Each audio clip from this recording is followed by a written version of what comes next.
오늘은 전도 시간과 인간의 협력 책 289페이지 상다 부분부터 살펴보겠습니다.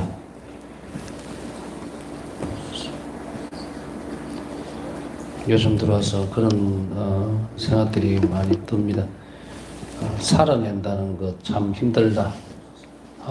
그렇지만 살아야 한다면 어떻게 살 것인가를 진지하게 좀 고민하면서 살아야 되지 않을까라는 생각이 듭니다.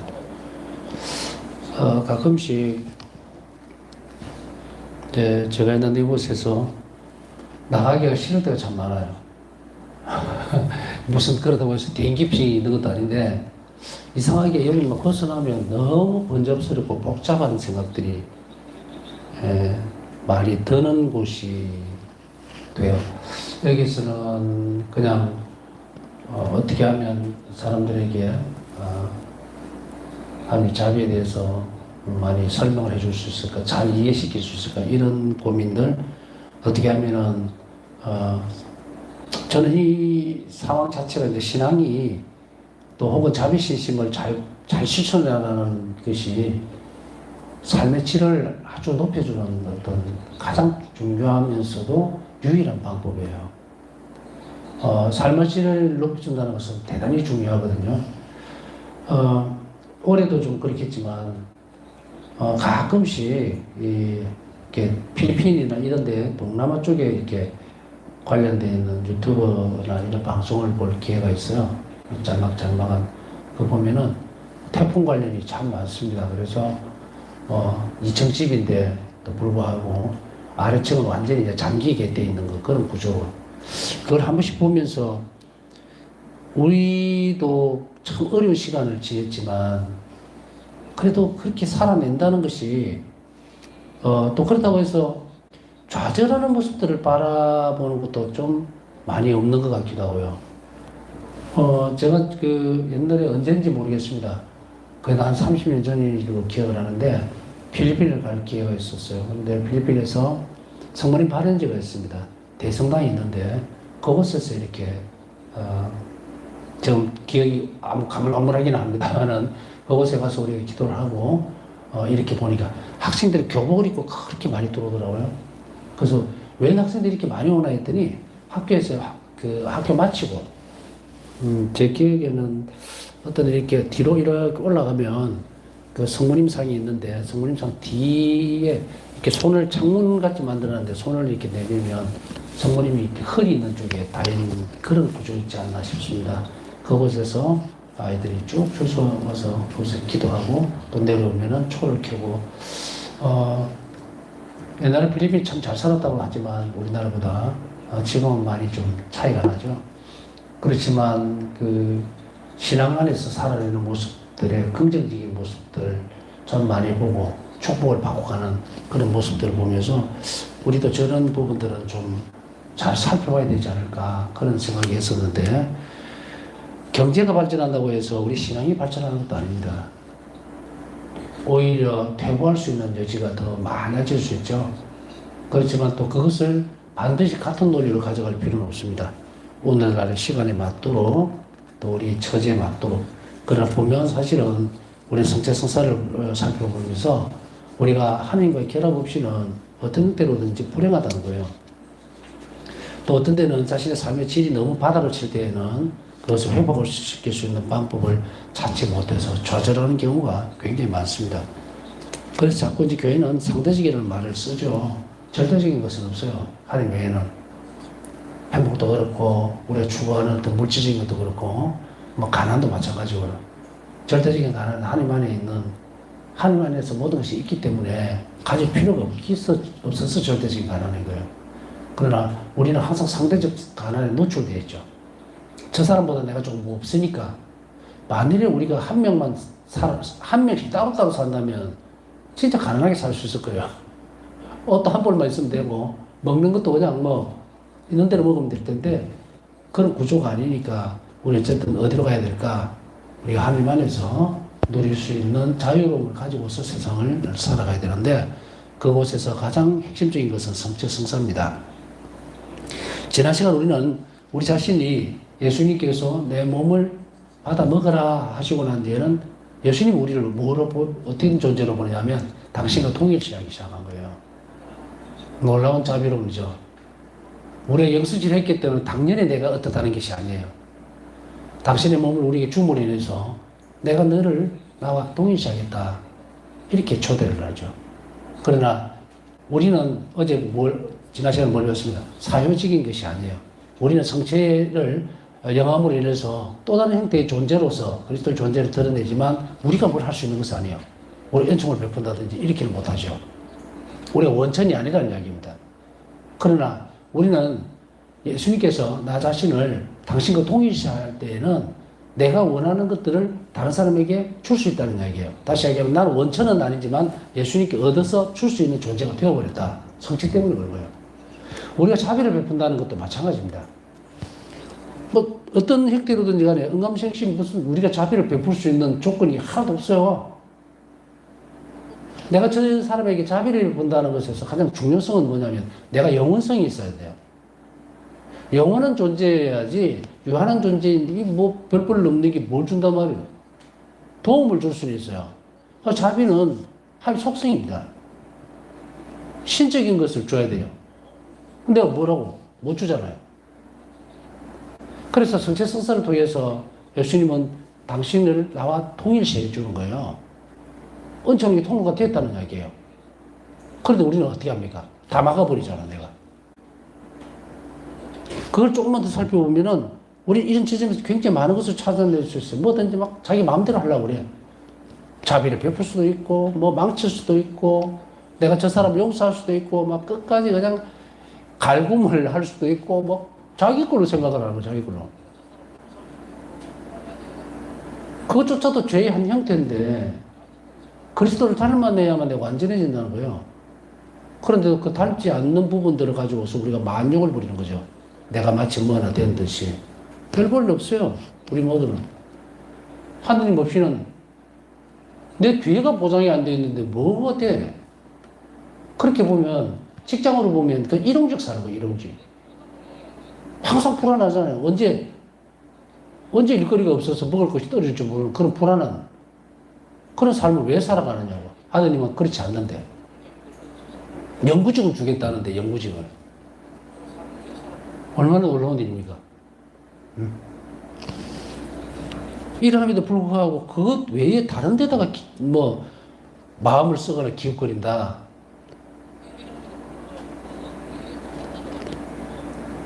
우리 영혼과 정신에 대해서 우리는 뒤에 보면 의지적인 부분도 배워갈 건데 제발 쓰레기 같은 거를 자꾸 담지 말라고. 온갖 얄궂은 것을 다 담아갖고 우리 영혼이 쓰레기통이 되어야 되는 거예요. 쓰레기통이. 가려낼 줄 몰라. 가려낼 줄. 그냥 마구 집어넣어. 아무거나 막 집어넣어요. 막 집어넣어.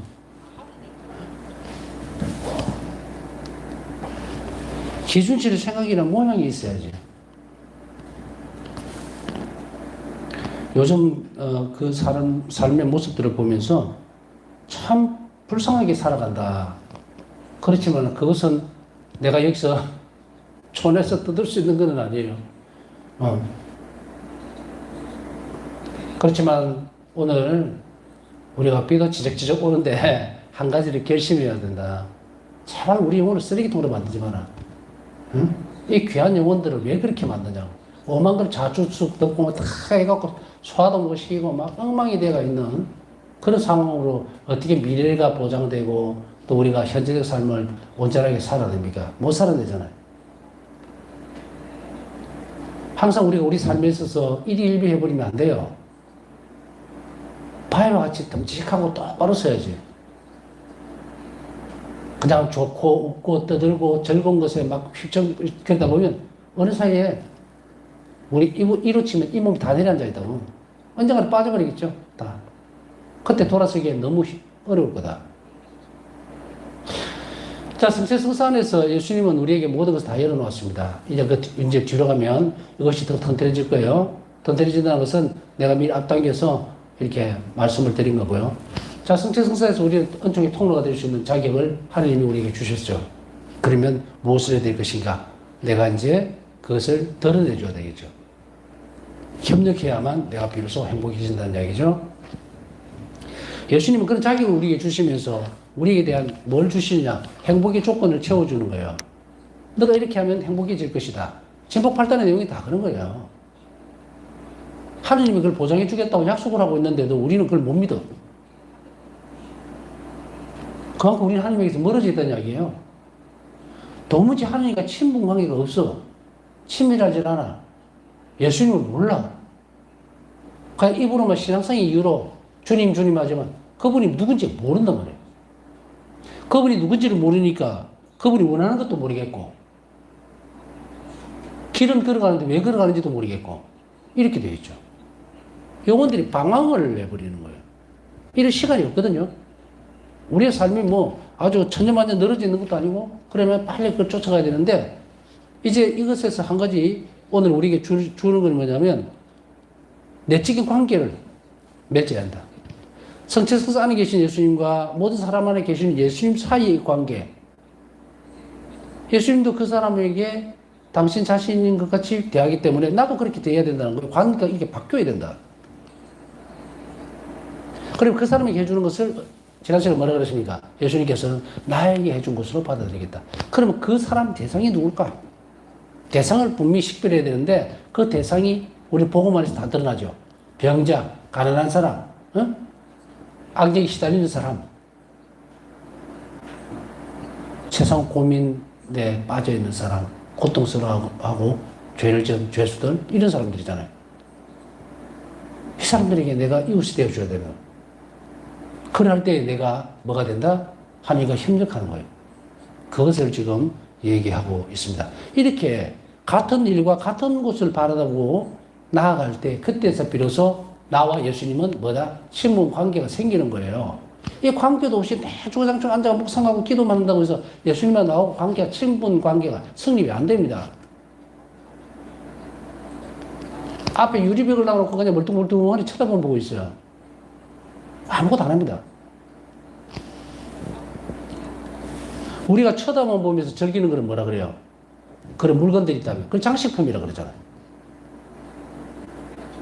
그러나 실용적인 것들은 어떻게 됩니까?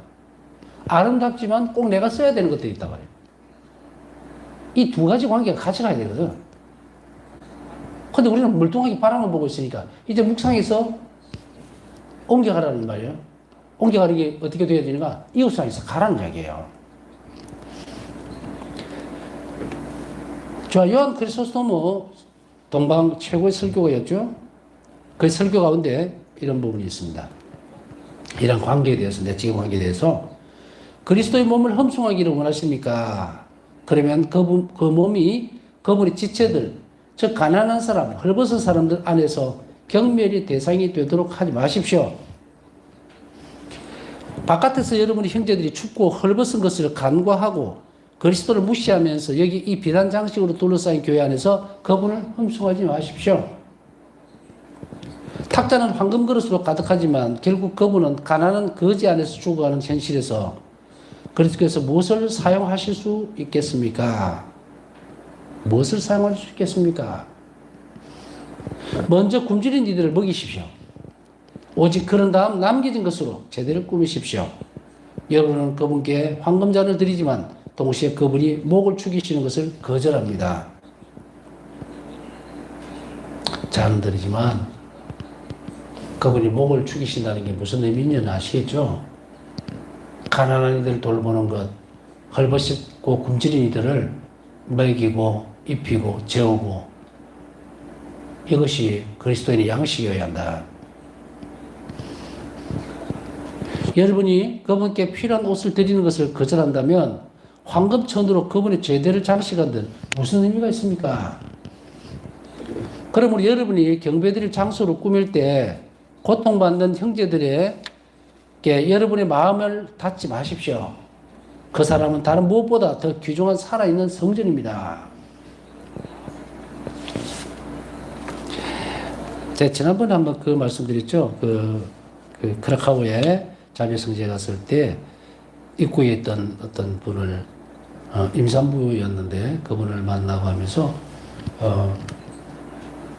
첫째는 이제 놀랬다기보다도 첫째는 의아했던 게 뭐냐면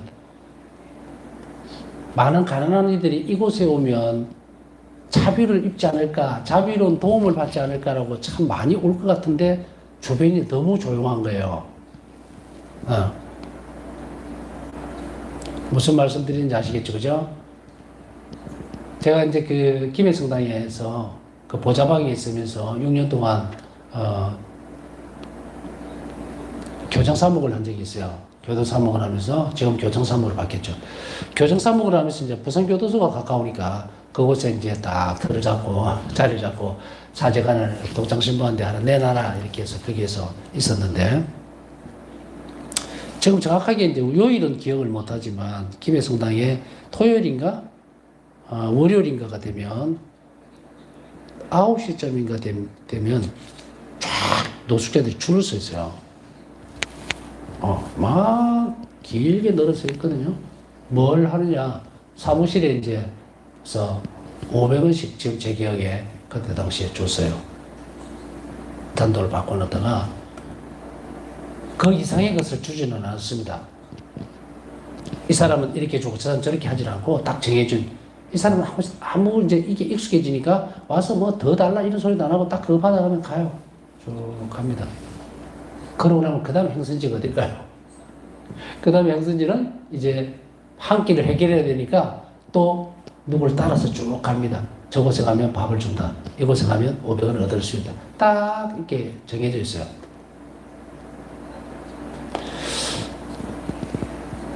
김해성당에서 정말 큰 것은 아니라 하더라도 많은 애를 써서 조금씩이라도 베풀려고 하는 모습들, 그게 실천적인 모습이죠.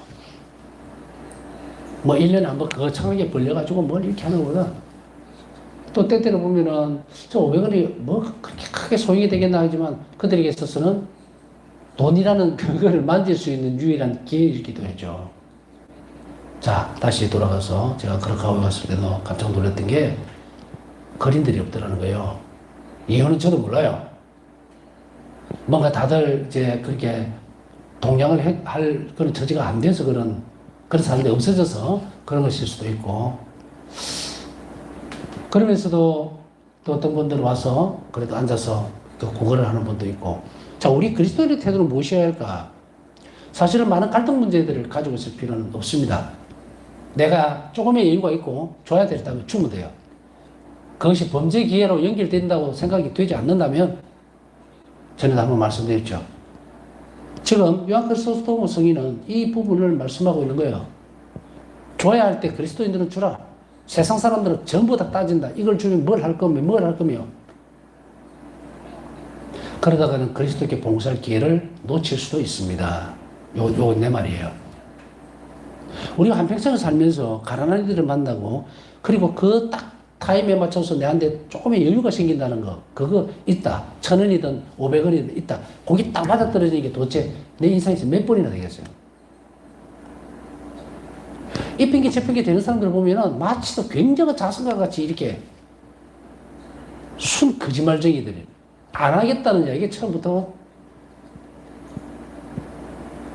우리는 이전 부분에 있어서 우리 자신을 냉철하게 잘 찾아봐야 됩니다. 이제 우리가 뒤에 가면요, 굉장히 신랄하게 그냥 확 이렇게 짝짝짝 자를 거예요. 양심 성찰의 문제에서부터 여기서 속이지 마라, 더 이상. 이렇게 살면 우리 인생 엉망진창이 돼서 마지막 때는 예수에게 어떻게 가려고 그러나? 아니면 아니고 맞으면 맞고. 한 가지의 말씀을 간직하고 산다는 것은 참 어렵습니다. 제가 전에 이것도 반복되는 말씀일 수도 있는데 은사님이 그 말씀 하셨어요. 너희들은 사제들이다. 남들이 속아주지 않더라도 너희들은 속아줘야 된다. 그게 사제다. 물론 그 은사님도 돌아가셨지만 한 번도 잊어버리죠. 어떤 어려움이 있을 때는 그냥 무엇이 가장 조금이라도 도움을 줄 수 있을 건가. 거짓말이면 거짓말인지 알면서도 안 주지는 않았어요. 제가 아미동 문화에 있을 때는 와서 뻔합니다. 뭐 어쩌고 뭐 돈이 다 잊어버려가지고 배가 고파서 뭘 원하느냐 물었을 때는 우선은 뭐 한 끼라도 해결. 그래서 저는 돈 안 줍니다. 식당을 미리 예약해놨다가 그곳에 가서 사무실에 보냈다고 얘기해라. 그럼 너 먹고 싶은데 실컷 먹어라. 그러면 거의 한 5명 도망가 버려요. 돈이 목적이니까. 자, 이것저것을 현명하게 하자는 거지 정석은 없어요. 그렇지만 내치지는 마라. 우리 속담에 뭐 동장은 못줄 망정 쪽박을 끼지 말라 했잖아요. 하기 싫으면 안 하면 돼요. 왜 그렇게 말들이 많은지 이걸 주면은 뭐 어쩌고 따라가보지 않았잖아. 같은 교회에 윤리에서 교회법에서 지금 기억이 가물가물하긴 하지만 거기에서 이런 걸 배웠어요. 확실하게 드러나지 않는 쪽에서는 모두가 긍정적으로 받아들여라. 이게 대원칙이다. 내가 안 해봤잖아요. 그럼 그것이 확실하게 드러나지 않는 한은 좋은 쪽으로, 모든 걸 선한 쪽으로 생각하고 행동해라. 그래서 신자들이 시부님 육교 위에 이렇게 하고 있는데요. 그 나중에 보니까 다리가 다친 것 같지도 않고 장애자도 아닌데 이렇게 했는데 어떻게 해요? 주라. 그 꼽을 치고 있는다고 얼마나 힘들겠냐. 지도 노동인데 줘 그냥 줄 수 있는 만큼만. 그거는 뭐 이 사람 장애자가 아닌데 장애자 흉내를 내서 그 사람 사기꾼이야? 자기도 그거 있잖아요. 하여가 그 이상 하지는 이야기는 안 하겠지만 그런 작은 부분에서 그렇게 시달리면서 뭐 판단하고 하지 마라. 그 사람 너무 1,000만을 달라거든요. 1억을 달라거든요. 그런데도 불구하고 거기에 대해서 도덕적으로 윤리적으로 판단을 하려고 막 낑낑 애쓰는 모습들 좀 벗어나라 이제. 응? 하나님 나에게 여유가 500원이라도 있게 해주셨으면 줄 수 있으면 주고 장편이 안 되면 다음 기회에 정신적으로라도 제가 오늘 줄 돈은 없지만 독수생을 끝내고 잘 살기를 바랍니다 하고 자비계도 대신 바쳐주고 떠나면 되는 거예요. 요한 그리스도모 성인이 말씀하신 것은 이겁니다. 입으로 떠들지 말고 머리로 판단하지 말고 심장으로 움직여라. 영혼이 시키는 대로 해라. 예수님께서. 성요한 그리스도토모의 가르침은 참으로 중요하다. 모든 그리스도인은 제대 위에 계시며 또한 모든 사람 안에 계시는 그리스도를 경배하라고 권고받는다. 저 사람이 나가면 못하고 거린이라서 내가 주는 게 아니다 이 말이에요.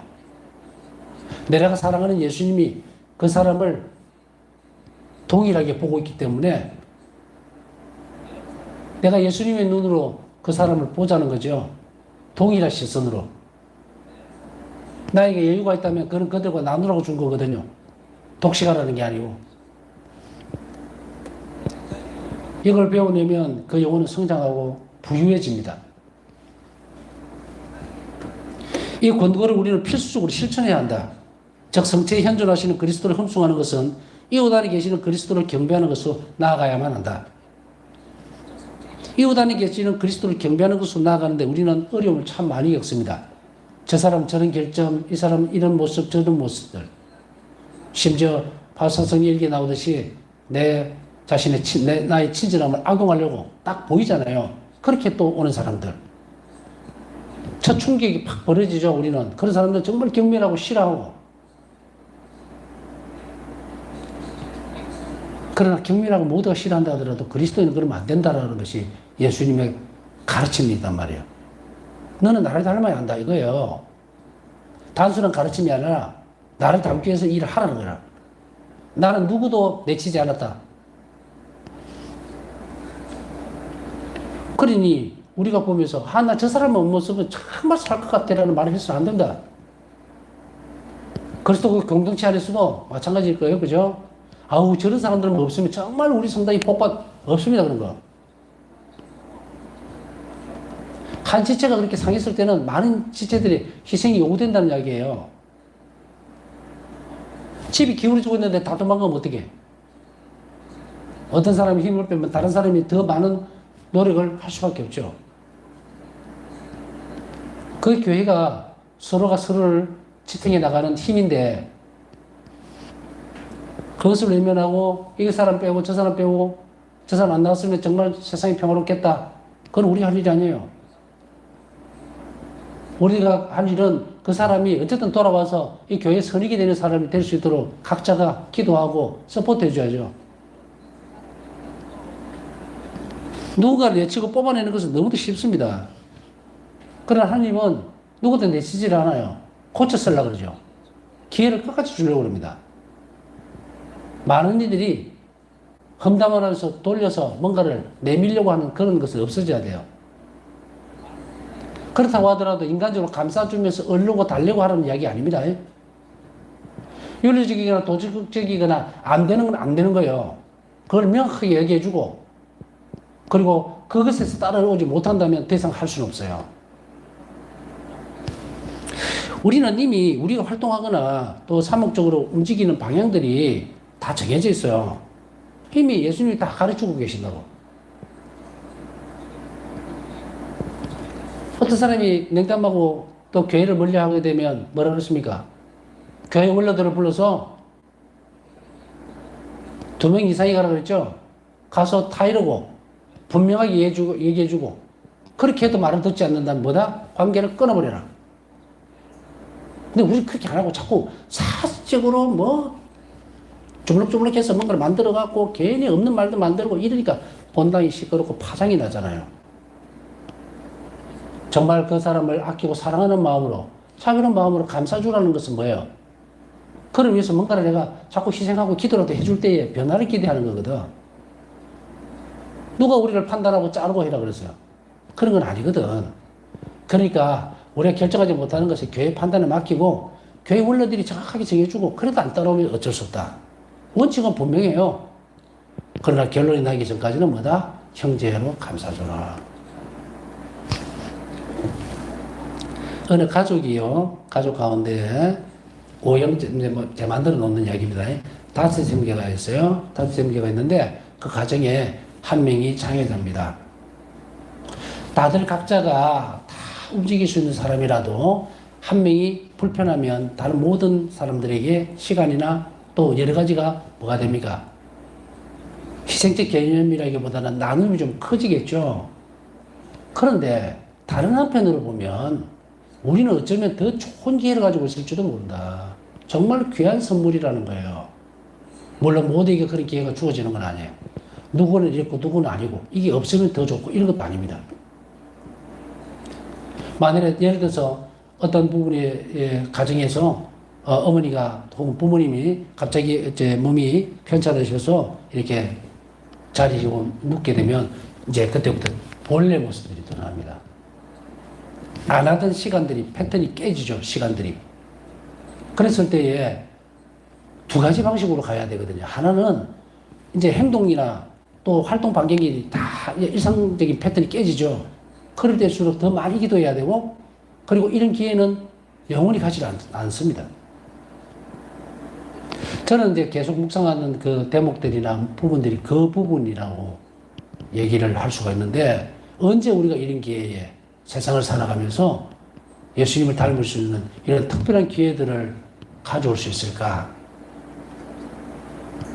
저는 마음으로 참 많이 평신도지만 존경하고 마음에 참 사랑을 표현을 못했지만 가지고 있는 부부가 있어요. 그분은 장애자 아이 둘이를 미카엘 라파엘이에요. 지금도 그거는 기억하죠. 제가 첫 보자 때인데 움직이지 못합니다. 둘이가 누워 있어요.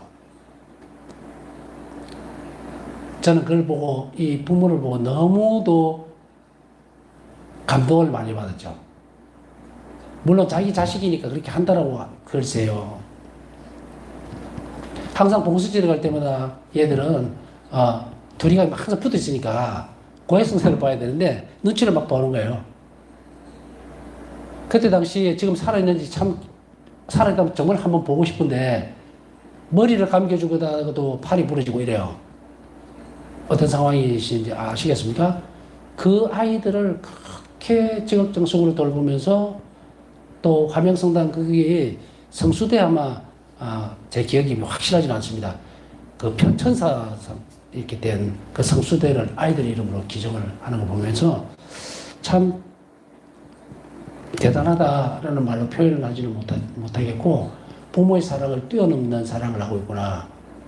이게 예수님 사랑을 하고 있다라고 생각을 했어요. 그 부부를 통해서 나는 예수님을 봤으니까.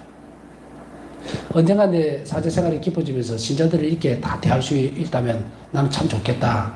뭐 그렇게 될지 안 될지는 모르겠지만 정말 인생에 있어서 몇몇 안 되는 분, 이 5손가락 안에 드는 분 중에 하나가 그 부부가 아이를 너무도 사랑하고 그렇게 돌보는 모습 불평 한마디 없었어요.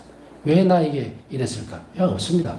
어떻게 하면 더 사랑할까에 대한 것들을 했고, 저도 그런 모습을 보면서 더 많은 것을 주려고 생각을 했었고, 또 기도도 많이 바치게 되는 계기가 되기도 했는데, 자, 결론은 제가 드리고 싶은 말씀은 뭐냐면, 어떤 상황에서 우리 삶이 평탄하지 못하고 약간은 이렇게 출렁거리고 삐뚤어지고 또 삐그덕삐그덕 하더라도 그것 또한 하나님이 허락하신 거예요. 그래서 전에도 말씀드렸잖아요. 고통은 비교하지 마라. 겪는 사람만이 겪는 최고의 것이다. 그러나 그것에 비견할 수 있는 유일한 고통은 예수 그리스도밖에 없다. 그러니 예수님의 십자가로 가야 된다. 자, 휘뚝휘뚝 하더라도 예수님께서는 당신 말씀을 따라가려고 하는 사람들에게 모든 은총을 주기를 바라고 또 준비하고 계신다면 우리에게 있어서 짧은 이 세상의 이 삶이 얼마나 은총 가운데 있는가를 다시금 살펴볼 필요가 있습니다. 자, 우리는 그래서 이런 권고를 필수적으로 해야 합니다.